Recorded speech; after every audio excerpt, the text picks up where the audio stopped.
एक बड़ी प्यारी कहानी लिखी है। कहानी लिखी है, एक व्यक्ति वीणा बजाता था बहुत अच्छी और बहुत सुंदर वीणा बजाता था। देव वीणा हम लोग कहते हैं, तो देव वीणा बजाने वाले बहुत लोग होते नहीं, बजाया करता था। एक ऐसा दुर्भाग्य हुआ कि उसके आगे वाली जनरेशन में कोई बजाने वाला नहीं हुआ। एक पीढ़ी निकल गई, दूसरी निकल गई, तीसरी निकल गई, चौथी निकल गई, पांचवी निकल गई। वो वीणा जो किसी समय में संगीत के सुरों को जन्म देती थी, घर में शो पीस का आइटम बन करके रह गई, पड़ी हुई थी एक जगह पे दूर डाले। घर के बच्चों ने कहा कि साहब हमें पता नहीं है क्या चीज है, आप जरा सा इसको, एक कबाड़ी को बुलाया, आप इसको ले जाइए। कबाड़ी ने कहा 10 रुपए में खरीद लूंगा। 10 रुपए दिए, ले ली। वीणा लेकर के जैसे ही बाहर निकला, संयोग से एक वीणा बजाने वाला जा रहा। वीणा बजाने वाले ने जैसे ही देखा ये वीणा है, बोले अरे आजकल तो ऐसी वीणा मिलती भी नहीं है। उसने तुरंत वो वीणा कही मुझको बेच दो। बोले 10 रुपए में खरीद दी, 11 में तुम ले लो, उसको दे दी। वो लेकर के बैठा, धूल साफ करी, वीणा बजानी शुरू करी। और जैसे ही वीणा बजानी शुरू करी और उसके अंदर से संगीत के सुरों ने उसके अंदर से ध्वनि में निकलना शुरू करा, लोग अपने अपने घरों के अंदर से खींच खींच करके आने लगे। एक घर से लोग आए, दूसरे घर से लोग आए, तीसरे घर से लोग आए, धीरे धीरे करके पूरा गांव इकट्ठा हो गया।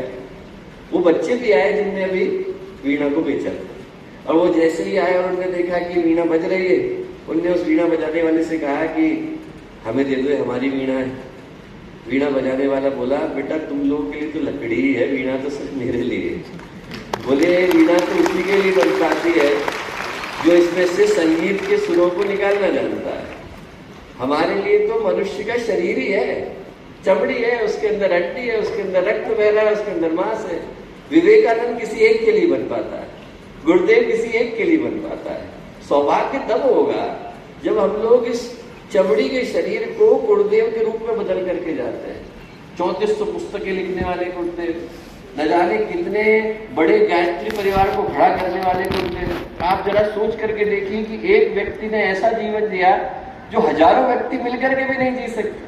अभी हम लोग ये सोच रहे थे कि गुरुदेव के साहित्य को एक जगह लगाया जाए तो कितनी स्पेस लेगा। आपको भरोसा नहीं होगा, 800 फीट की अलमारी की जरूरत पड़ेगी तब जाकर के गुरुदेव का पूरा साहित्य एक जगह पर आ पाएगा।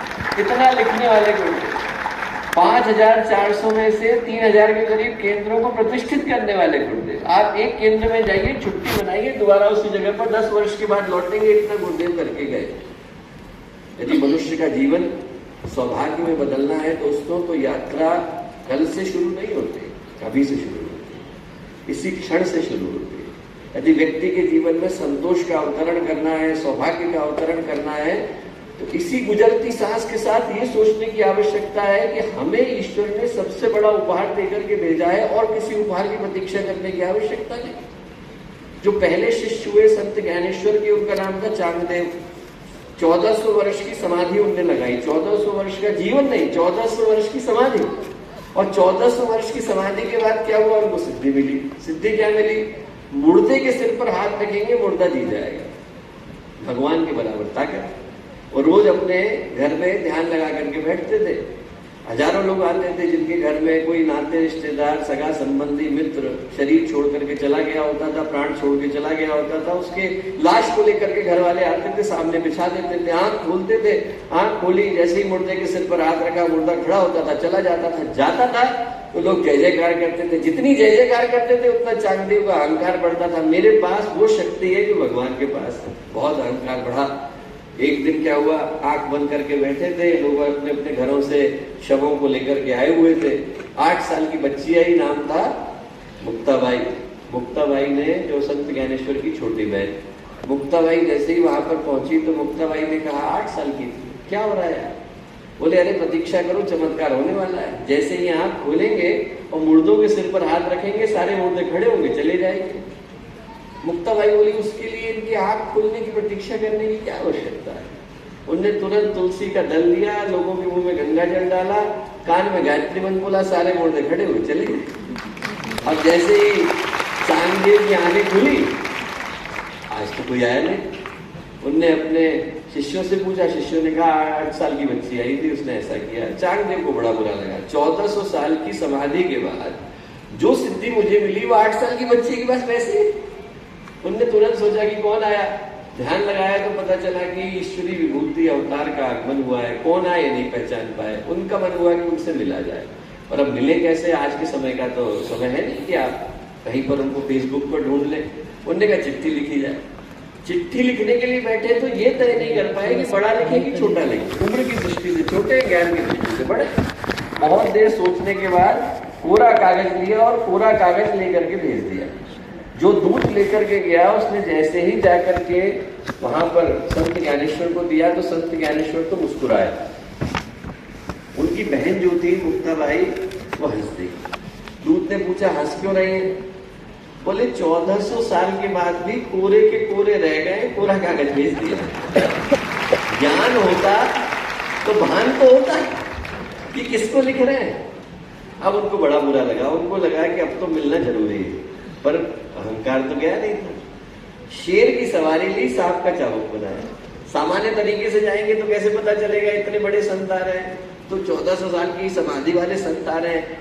शेर की सवारी ली, सांप का चाबुक बनाया, पीछे भीड़ जय जयकार करती हुई चली। जैसे ही भीड़ आकर के गांव के मुहाने पर रुकी, बाहर वो मुडेर पर बैठे थे संत ज्ञानेश्वर। लोगों ने जाकर के उनसे कहा कि वो तो शेर पे चढ़ के आ रहे हैं, आप कैसे जाएंगे? संत ज्ञानेश्वर बोले शेर तो हमारे पास नहीं है, ये दीवार है। दीवार के ऊपर थपथपाया, चल तू ही चल। दीवार उड़ करके गई और उनके सामने उतरी, तब जाकर के अहंकार टूटा और पहले शिष्य बने। पर कहानी का जो मर्म है वो कितना प्यारा था। आप जरा एक क्षण के लिए सोच करके देखो, 1400 साल की समाधि भी व्यक्ति को जगा के नहीं जाती। जागना हो तो इसी क्षण जागना होता है। व्यक्ति के जीवन में सौभाग्य का उदय करना हो तो कल की प्रतीक्षा करने की आवश्यकता नहीं दोस्तों, इसी क्षण को सौभाग्य में बदलना होता है। व्यक्ति अपने जीवन के सौभाग्य को भूल जाता है, क्योंकि ये भूल जाता है मिला क्या है। हमें पता भी नहीं चला और हमें मनुष्य का जीवन मिल गया, और जब मिल गया तो इसका मूल्य क्या है, इसकी कीमत क्या है, ये व्यक्ति को जब तक महसूस नहीं होती, बात नहीं होती, तब तक सौभाग्य में कैसे बदलेगा। तो पहला संकल्प तो यही कि याद रखें कि इसके बाद की सारी सांसें जितनी मिली हैं उनसे बढ़कर के सौभाग्य नहीं। भगवान ने एक ऐसा अद्भुत यंत्र बना करके भेजा है जिसमें मैन्युफैक्चरिंग डेट भी पता नहीं है और एक्सपायरी डेट भी पता नहीं। किसी को नहीं पता कि अंतिम सांस कब आएगी। तो जैसे ही आए उससे पहले की सारी सांसों को खूबसूरती में बदलना मनुष्य के जीवन का लक्ष्य होना चाहिए। हर सांस हमारे जीवन में सौभाग्य लेकर के आए, हर सांस अच्छा कर्म बन जाए, हर सांस के साथ मन में ये भावना है कि समाज के लिए जीना है, अच्छा करना है, अपने कर्म के ऊपर संतोष करना है। इससे बढ़कर के सौभाग्य दूसरा हो नहीं सकता। जीवन के मूल्य को व्यक्ति जाने और इसी क्षण जागे। जैसे ही क्षण जागता है मनुष्य के जीवन में संतोष का उदय होता है। हमारे को मिला था ताकि हम कुछ अच्छा कर सके, और बना जिस उद्देश्य के लिए था, बदल किस में गया है? दौड़ में बदल गया है। आप जरा सोच के देखिए, समाज आपके सुख की परिभाषा किस आधार पर तय करता है? सफलता के आधार पर। और सफलता की परिभाषा किस आधार पर तय करता है? कंपटीशन के आधार पर। आपके पास घर है इतना काफी नहीं है, औरों से बड़ा होना चाहिए। आपके पास नौकरी है इतना काफी नहीं है, औरों से बेहतर होनी चाहिए। आपके पास पैसा इतना काफी नहीं है, औरों से ज्यादा होना चाहिए। और व्यक्ति की जिंदगी उसको पता भी नहीं चलती कि कब दौड़ में, रेस में, कंपटीशन में बदल गई। आप जीते तो मुझे अपनी हार नजर आती है, आपकी जीत के लिए मैं खुशी नहीं होता। मैं खुश नहीं होता कि आपको ईश्वर ने कुछ दिया, बल्कि मुझे ये लगता है कि मुझे क्यों नहीं मिला, और मुझे क्यों नहीं मिला तो मैं दूसरे का छीनूं या अपने को बढ़ा। इस दौड़ में व्यक्ति दूसरे की खुशियों को छीनने में लगा हुआ है, अपनी खुशियों को बढ़ाने में नहीं लगा हुआ है। दूसरे के दुख में ज्यादा सुखी है, अपने सुख में उतना सुखी नहीं। जिंदगी एक अजीब सी दौड़ में बदल गई है, जहां मिल किसी को नहीं रहा, दौड़ हर कोई रहा है। आज तक जीता भी कोई नहीं है, चला हर कोई जा रहा है। वो मैक्सिम गोर्की ने कहानी लिखी है कि एक गांव था, गांव में किसान को किसी ने कहा कि साहब वहां थोड़ी दूर पर जमीन मुफ्त में ले रहे हैं। अब मुफ्त में ले रहे हैं तो मुझको भी मिले, गया वो लेने के लिए। गांव के प्रधान से बोला जमीन मुफ्त में ले रहे हैं? बिल्कुल मुफ्त में ले रहे हैं। क्या करना पड़ेगा? कुछ नहीं करना पड़ेगा, सुबह का सूरज उगेगा, हम आपको 4 झंडियां पकड़ाएंगे, आप पकड़ करके भागना। जितना नॉर्थ में भागना है उतना भागना, पहली झंडी गाड़ देना, ईस्ट में दूसरी गाड़ना, वेस्ट में तीसरी गाड़ना, साउथ की चिंता मत करो, साउथ में हम लोग खड़े, जितना नाप लिया वो आपका है। बोले बस? बोले हाँ। आज तक किसी को मिला क्यों नहीं? अरे बोले सवेरे दौड़ो तो पता चलेगा। सवेरे का सूरज उगा, 4 झंडियां पकड़ाई, उसने भागना शुरू करा। बोले सूरज के ढलने से पहले वापस आ जाना। गांव के प्रधान ने कहा ठीक, भागना शुरू करा। जितना भागा उतना लालच बढ़ा। ये सारा तो मेरा ही है, यहां से लेकर के और पूरा दिल्ली तक सारी जमीन तो मेरी है, मुझको ही मिलने वाली है। उसको लगा जब मुझे ही मिलने वाली है तो मैं खाना लेके क्यों भाग रहा हूँ, खाने का टिफिन फेंक दिया। पानी लेके क्यों भाग रहा हूँ, पानी फेंक दिया। एक दिन तो खाने के बगैर, एक दिन तो पानी के बगैर रह ही सकता है आदमी। बिना कपड़ों के भागना शुरू कर दिया, ज्यादा दूर पहुंच जाऊंगा। 2 बजे याद आया कि झंडा गाड़ना था, पहला गाड़ा, दूसरा गाड़ा, तीसरा गाड़ा। गोरकी ने लिखा है कि सूरज डूब रहा था, खाना खाया नहीं था, पानी पिया नहीं था, बिना कपड़ों के साइबेरिया में भाग रहा था। वो जो अंतिम लाइन थी, फिनिश लाइन, उससे 6 फीट पहले आकर के बेहोश हो गया। जब होश आया तो चंद्रमा चढ़ा हुआ था, आधी रात हो गई थी, पूरा गांव इकट्ठा था। गांव वाले ताली बजा रहे थे, भैया तुम बहुत दूर आ गए। बाकी के लोग लालच में इतना पड़े कि आज तक लौटे नहीं, झंडियां ही गाड़ रहे हैं। उसको लगा इतनी दूर तक आ गया तो हो सकता है कि डिस्काउंट में मिल जाए। उसने गांव के प्रधान से कहा ये जो जमीन रह गई है 6 फीट मेरी नाखूनों के बीच में और फिनिश लाइन के बीच में, इसका क्या करोगे?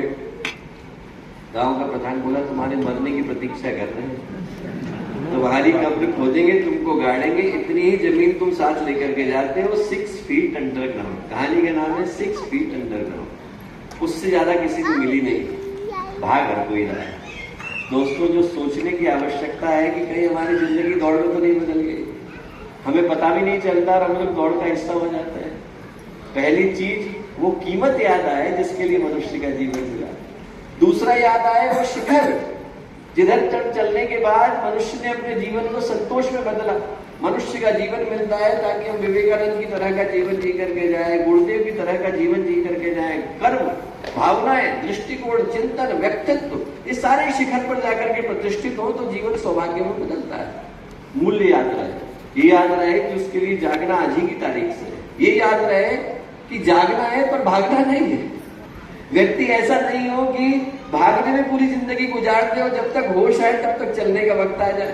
भगवान कब चेकआउट का नोटिस भेज देगा कौन जानता है। किसी भी दिन कह देगा खाली करो, बहुत दिन रह लिए।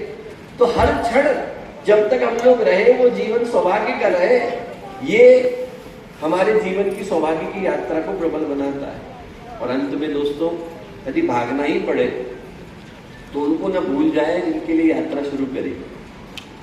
व्यक्ति क्या है, उसको भूल जाता है जिनके लिए यात्रा शुरू करी। भागना तो शुरू किया पर धीरे धीरे करके व्यक्ति दोस्तों को भूलता है, संबंधियों को भूलता है, अपनों को भूलता है, परिवार को भूलता है। ये भूल ही जाता है कि किसके लिए यात्रा शुरू करी। मैं लंदन में था, 2007 की घटना है।